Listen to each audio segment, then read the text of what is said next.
Good morning. When delegating, make sure that you give both responsibility and authority. One of the problems I see with project managers, for example, is that they are given the responsibility over the project success, but not the authority to take the right decisions that they feel are necessary for the project success.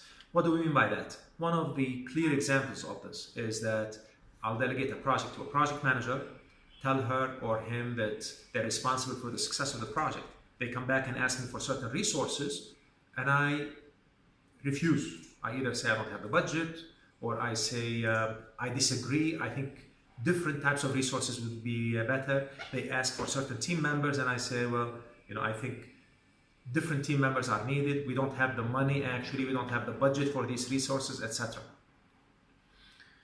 You need to be careful about that, because if these issues are not addressed properly, the project manager will end up being just a coordinator. So you will end up having the project manager facilitate, take care of the logistics, but they're not making any decisions because they cannot own the project. If you do not give them the chance to decide, to make decisions, if they don't have the authority to make decisions, they cannot be held responsible. And even if you hold them responsible, projects will not work.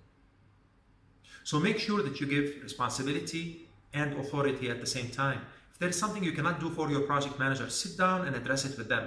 Have them come up with options to help you out with your decision. Find out what the lack of resources will do to the risk of failure on your project. How does it affect your project?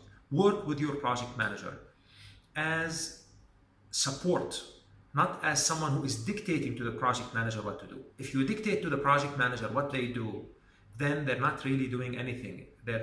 You take away their style, their authority from it, and that never works.